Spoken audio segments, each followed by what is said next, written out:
समय था 13वीं शताब्दी के प्रारंभ का। सम्राट पृथ्वीराज चौहान की पराजय के पश्चात दिल्ली सल्तनत भारत के कोण कोण तक विस्तृत होने को आतुर थी। क्या दिल्ली, क्या आगरा, शनय शनय लगभग समस्त उत्तर भारत तुर्की आक्रांताओं के नियंत्रण में आ गया। अब इनकी कुदृष्टि पूर्वोत्तर के सुदूर पर्वतीय क्षेत्र की ओर भी घूमी, परंतु उन्हें क्या पता था कि वही उनकी प्रतीक्षा स्वयं काल कर रहा है।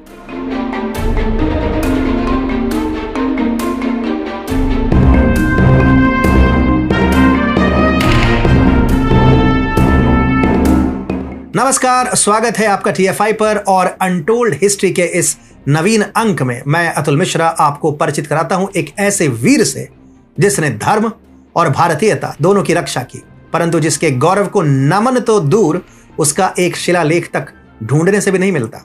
ये कथा है उस राजा पृथुराय की जिसने तुर्की सल्तनत के वेग को पूर्वोत्तर की ओर बहने से न केवल रोका अपितु उसके रक्त पिपासु आक्रांताओं को पराजित भी किया।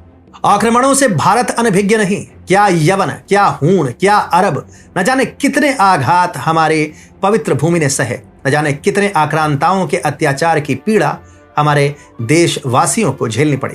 परंतु समय समय पर ऐसे योद्धाओं का भी प्रादुर्भाव हुआ जिन्होंने न केवल इन आक्रांताओं के अत्याचार को चुनौती दी अपितु उन्हें परास्त कर मां भारती को उनके अत्याचारों से मुक्ति भी दिलाई। ऐसे ही एक सम्राट थे, नाम था सम्राट पृथुराय। आश्चर्य तो इस बात का है कि आज भी नालंदा का विध्वंस करने वाले क्रूर और नीच आक्रांता बख्तियार खिलजी की स्मृति में बिहार में एक पूरा नगर स्थित है, परंतु उस कायर को पीठ दिखाकर रणभूमि छोड़ने पर विवश करने वाले वीर सम्राट पृथुराय, जिन्हें कामेश्वर राय भी कहते हैं, उनकी स्मृति में कुछ भी नहीं है। परंतु यह सम्राट पृथुराय कौन थे और कौन था ये बख्तियार खिलजी जिसके अत्याचारों से मुक्त कराकर सम्राट कामेश्वर ने भारत भूमि का मान सम्मान अक्षुण्ण रखा। जलपेश्वर के नाम से जन्मे पृथु कामरूप प्रांत के वीर सम्राट थे जिनकी ख्याति देश के कोने कोने में व्याप्त थी। ये वही कामरूप है जिसे हम आज असम के नाम से जानते हैं और जो रामायण, महाभारत और अन्य पुराणों में प्राग ज्योतिषपुर के नाम से विख्यात है। सम्राट पृथु कामेश्वर के नाम से भी प्रसिद्ध थे क्योंकि उनकी कुल कामतेश्वरी देवी थी, जो कि माता दुर्गा का एक रूप है। परंतु बख्तियार खिलजी से उनका युद्ध क्यों हुआ, क्यों और किस लिए पूर्वोत्तर के एक योद्धा को एक तुर्की आक्रांता के विरुद्ध शस्त्र उठाने को विवश होना पड़ा। वर्ष था 1206। यह वो समय था जब तुर्की सल्तनत शनय शनय भारत पर अपना प्रभाव स्थापित कर रहा था और भारत की संस्कृति का विध्वंस हो रहा था। सम्राट पृथ्वीराज चौहान की पराजय से जो अभियान प्रारंभ हुआ उसने शीघ्र ही समूचे उत्तर भारत को अपने नियंत्रण में ले लिया। सुल्तान कुतुबुद्दीन ऐबक तब दिल्ली सल्तनत का शासक था और समूचे भारत में तुर्की सल्तनत का प्रभुत्व स्थापित करने का दायित्व उसने बख्तियार खिलजी को सौंपा था। ईरान के इतिहासकार सिराजुद्दीन मिनहाज उद्दीन अपने पुस्तक तबाकते नासिरी में न केवल इस बात की पुष्टि करते हैं कि कैसे क्रूर आक्रांता बख्तियार खिलजी ने भारत का सांस्कृतिक विध्वंस किया है, परंतु इस बात का भी उल्लेख किया है कि कैसे सम्राट कामेश्वर ने न केवल बख्तियार खिलजी के इस क्रूर अभियान को रोका अपितु उसे परास्त भी किया। अब आप भी यह सोच रहे होंगे कि यह कैसे संभव है, जिस सेना के समक्ष बड़े से बड़े योद्धा न टिक पाए, जिस सेना के समक्ष एक एक कर सभी शक्तिशाली सामंत आत्मसमर्पण कर दें, उसे एक योद्धा परास्त कर दे। परंतु यही तो हम भूल कर रहे हैं, क्योंकि सम्राट पृथुराय कोई ऐसे वैसे योद्धा नहीं थे। वैसे भी किसी ने सत्य कहा है, विनाश काले विपरीत बुद्धि, अर्थात जब विनाश निकट हो तो बुद्धि भ्रष्ट हो जाती है। नालंदा विश्वविद्यालय को ध्वस्त करने और 10,000 शास्त्रियों और विद्यार्थियों का नरसंहार करने के पश्चात विजय के मद में चूर बख्तियार खिलजी ने बंगाल की ओर अपने पांव बढ़ाए। बंगाल में भी वह विजयी सिद्ध हुआ, जिसके पश्चात बख्तियार खिलजी ने अपनी दृष्टि तिब्बत के बौद्ध साम्राज्य पर गड़ाई, परंतु उस पर विजय प्राप्त करने से पूर्व बख्तियार खिलजी को कामरूप और सिक्किम की बाधा पार करनी थी।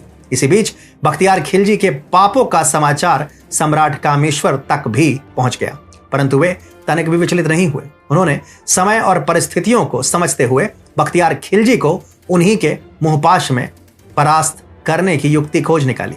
बख्तियार खिलजी इस बात से परिचित था कि सम्राट कामेश्वर कोई साधारण योद्धा नहीं है, इसलिए उसने दक्षिणी तिब्बत पर संयुक्त रूप से आक्रमण करने का प्रस्ताव रखा। सम्राट कामेश्वर ने प्रारंभ में इसे स्वीकृत भी किया, परंतु उन्होंने वर्षा ऋतु तक इस पर अपना उत्तर नहीं दिया। उन्होंने उत्तर में बख्तियार खिलजी के दूतों को स्पष्ट कहा कि अभी आक्रमण का सही समय नहीं है।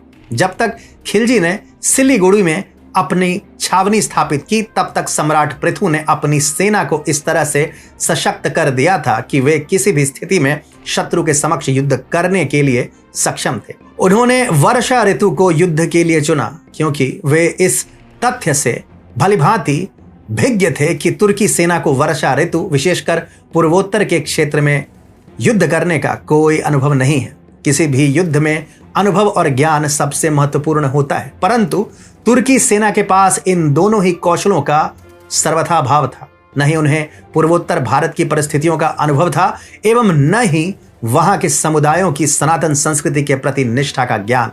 सम्राट कामेश्वर के एक आह्वान पर राजवंशी, बोडो समेत अनेक जनजाति एकत्रित हो गए और उन्होंने तुर्कियों को परास्त करने के लिए अंतिम श्वास तक युद्ध करने का निर्णय लिया।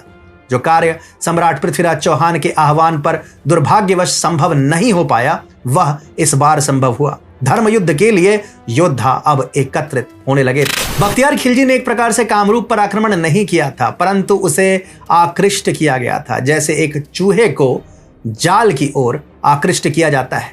जब यह सुनिश्चित हो गया कि शत्रु के पास पुनर्गठित होने तथा अन्य शस्त्रों को लाने का कोई साधन नहीं है, तब हर दिशा से सम्राट कामेश्वर के रणबांकुरों ने ब्रह्मपुत्र के तटों के निकट उन पर धावा बोल दिया। बख्तियार खिलजी और उनकी सेना पर रुद्र के गण के सदृश सम्राट कामेश्वर और उनकी सेना समेत कामरूप के अनेक वीर योद्धा टूट पड़े। जिन्होंने उनके प्रलयंकारी अस्त्रों से बचने का प्रयास किया, वो ब्रह्मपुत्र के भीषण वेग में बह गए। बख्तियार खिलजी जीवित तो रहा, परंतु इसके पश्चात उसने कभी किसी राज्य पर आक्रमण करने का साहस नहीं किया। उसकी पराजय से बंगाल में स्थित उसका सेनापति अली मर्दान इतना कुपित हुआ कि उसने बख्तियार का वध करके ही दम लिया। ये वही अली मर्दान था जिसे अपना धर्म परिवर्तित करने पर कभी बख्तियार खिलजी ने विवश किया था। परंतु हमारी भारत भूमि की विडंबना तो देखिए, उसी आक्रांता बख्तियार खिलजी के नाम पर आज भी आधुनिक भारत में बिहार राज्य में बख्तियारपुर नाम का एक नगर बसा हुआ है। परंतु हमारे वीर योद्धा पृथ्वीराज के नाम पर एक नगर तो छोड़िए, एक शिलालेख भी ढूंढने से नहीं मिलेगा। ऐसे न जाने कितने वीर होंगे जिन्होंने भारतवर्ष को अपना सर्वस्व अर्पण कर दिया, लेकिन उनका उल्लेख तक नहीं किया जाता। जिस वीर ने अपने शौर्य से भारत की गरिमा को अक्षुण्ण भी रखा और तुर्की सल्तनत के विध्वंस की नींव उसके स्थापना के समय ही रख दी।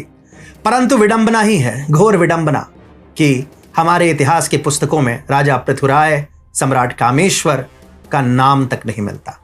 यह कथा है एक अनकहे योद्धा के शौर्य और उनके अद्भुत पराक्रम की। यह कथा है एक दुष्ट आक्रांता और उसके घमंड के विनाश की। यह कथा है एक योद्धा के साथ आधुनिक इतिहास में हुए अन्याय की। ऐसी ही अन्य कथाएं लेकर प्रस्तुत होता रहूंगा मैं अनटोल्ड हिस्ट्री के अन्य अंकों के साथ। नमस्ते, जय श्री राम।